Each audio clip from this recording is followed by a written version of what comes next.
Dimanche 26 mai, bienvenue dans le 18h de RTI 1. Dernier hommage des populations au président Henri Konan Bédié. La dépouille mortelle de l'ex-président de la République de Côte d'Ivoire a marqué des escales dans les villes et villages tout au long de son trajet, notamment à Bongwa et Kotobi, localité du Morono que vous voyez en image. Les mamans sont fêtées aujourd'hui 26 mai, date symbolique pour les magnifier et les célébrer. En ce jour spécial des mamans, artistes reggae ont été mis à l'honneur lors d'un spectacle. C'est un genre musical qui compte assurément beaucoup plus d'hommes. Alors qu'est-ce qui a attiré ces mamans au reggae? Comment arrivent-elles à concilier la pratique de leur art et la vie de maman? Qu'en disent leurs enfants? Des réponses dans le 20h. Le secteur privé ivoirien est à l'école de la Banque mondiale. Une session de formation de l'institution financière et de la Confédération générale des entreprises de Côte d'Ivoire vient outiller les PME ivoiriennes.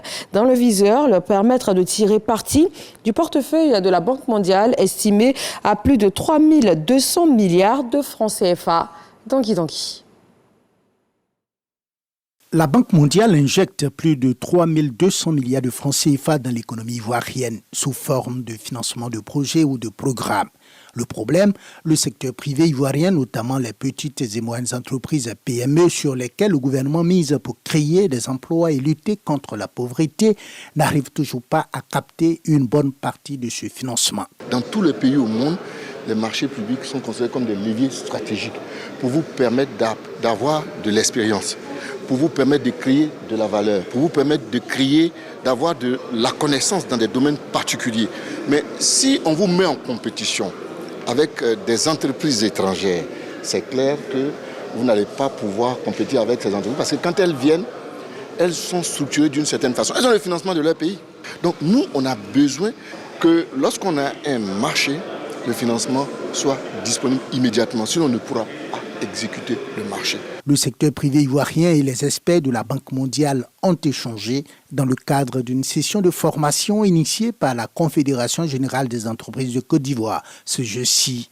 Entre autres objectifs de l'institution financière internationale, renforcer les capacités des PME pour qu'elles puissent participer aux appels d'offres de la Banque mondiale. Aujourd'hui, c'est une journée où on vient vers les entreprises pour effectivement les inciter à postuler sur les marchés que la Banque mondiale met à travers le gouvernement, bien sûr, des projets financés par la Banque mondiale pour que les entreprises effectivement postulent parce que les procédures ne sont pas aussi compliquées que ça et qu'il y a une énorme opportunité pour les entreprises d'avoir des contrats sur les projets financés par la Banque mondiale. Il peut arriver que le secteur privé n'y parvient pas pour 2 ou 3 raisons.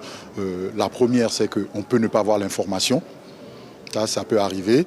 La deuxième, vous l'avez un peu dit, c'est qu'on peut à tort ou à raison dire « Ah non, les procédures de la Banque mondiale, c'est compliqué, donc ce n'est pas la peine que je me fatigue, je ne vais pas réussir à monter le dossier. » Donc il y a un vrai besoin de renforcement des capacités. Ça peut être complexe, hein, mais ce qui est complexe n'est pas forcément insurmontable. Voilà, donc je pense que ces 2 raisons-là expliquent que peut-être que effectivement le secteur privé n'arrive pas à en profiter. La Confédération générale des entreprises de Côte d'Ivoire, ce jeudi, a saisi l'occasion de cette session de formation pour rappeler que le développement du business des entreprises est au cœur de sa stratégie.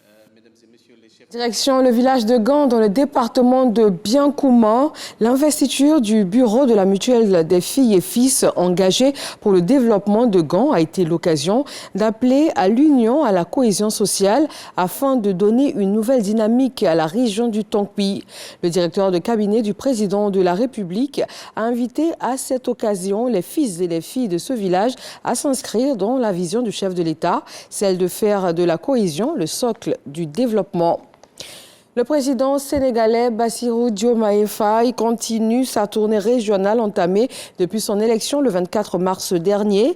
Il est rentré hier samedi de la Guinée.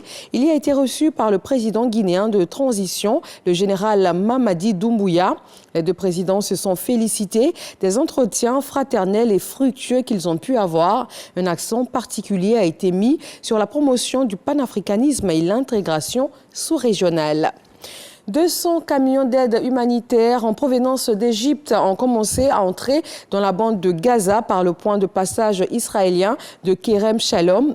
Environ 5000 tonnes de provisions et autres matériels. Le rythme devrait aller crescendo pour atteindre les 400 camions par jour. C'est le fruit de la médiation du président américain Joe Biden.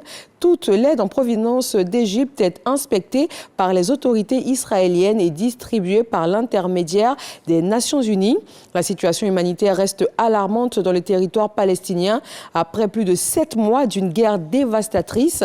Et dans le même temps, ce dimanche matin, la branche armée du Hamas palestinien a dit avoir visé la capitale israélienne avec un important barrage de roquettes. Merci de vous informer sur RTI. Un rendez-vous avec grand plaisir pour le 20h.